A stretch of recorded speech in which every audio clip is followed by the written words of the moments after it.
Je suis très heureuse de démarrer avec vous cette semaine de méditation et la reprise de notre série Destination Liberté.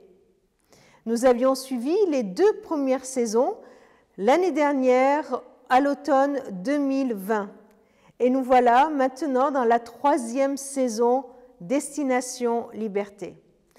Dans les 2 premières saisons, nous avons vu ce peuple de Dieu qui est esclave en Égypte et comment Dieu envoie Moïse pour délivrer ce peuple de l'esclavage. Ils ont traversé la mer Rouge, ils ont traversé le désert, ils ont eu faim, Dieu leur a donné à manger, de la manne, l'écaille, ils ont eu soif, Dieu a fait jaillir de l'eau du rocher. Et ils arrivent au pied du mont Sinaï et là le peuple s'installe. Il est là, il reçoit toutes les directives de Dieu, la loi. C'est là qu'il reçoit aussi les instructions pour construire l'arche. Et voilà que nous avons quitté ce peuple autour de l'arche qui s'est construit et le peuple de Dieu qui commence sa vie cultuelle. Nous avons vu tout cela dans le livre de l'Exode dans l'Ancien Testament. Dans la 3e saison, nous allons démarrer avec le livre de Nombres. Et je vous propose tout au long de cette semaine de parcourir les 10 premiers chapitres du livre des Nombres, les Nombres. D'ailleurs, c'est comme ça qu'on le nomme parce qu'il y a beaucoup de nombres dans ce livre. Il est allusion à beaucoup de nombres. Mais notre livre commence en la mention au désert. Et en hébreu, ce livre s'appelle le livre du désert. Alors je vous invite à lire les 2 premiers versets. Au désert du Sinaï, le Seigneur adressa la parole à Moïse dans la tente de la rencontre. C'était le 1er jour du 2e mois, l'année après celle où les Israélites quittèrent l'Égypte. Le Seigneur lui dit : « Effectuez, Aaron et toi, le recensement de la communauté d'Israël, en dressant la liste nominative de tous les hommes d'après leur clan et leur famille. » Et une longue liste s'ensuit. J'aimerais juste relever 2 éléments dans ces 2 versets du livre des Nombres.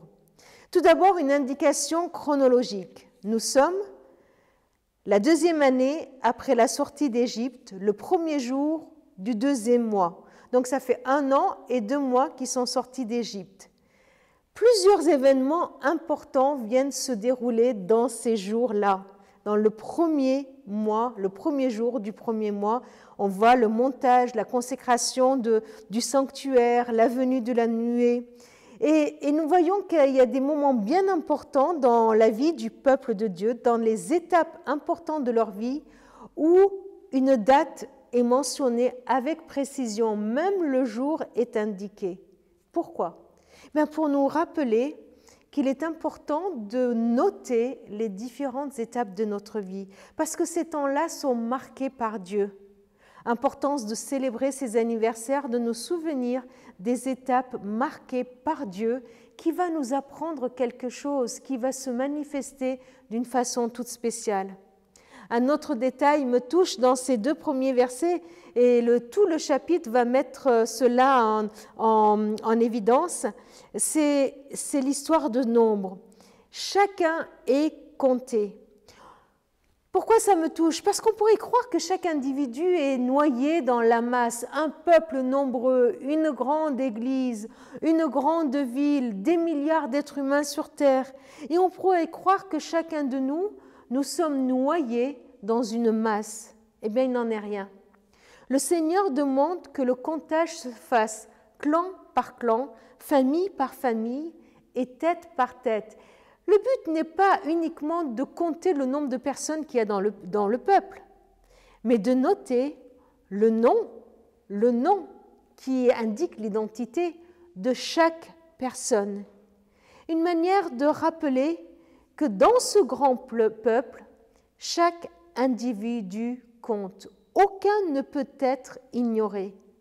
La grandeur du peuple ne se mesure pas au nombre, mais aussi au fait que chaque membre y a vraiment sa place. Est-ce que tu as réalisé ton importance dans ce grand peuple de Dieu? Tu es compté, ton nom est inscrit. D'ailleurs, il y a cette mention où il nous est dit que notre nom est inscrit dans le ciel, dans le livre de vie. Ton nom, ta personne compte. Dieu ne nous traite pas comme un chiffre dans une grande masse, mais comme une personne à part, même si nous sommes au milieu d'un grand peuple. Merci Seigneur de me considérer comme quelqu'un qui compte même si je suis au milieu d'un grand peuple.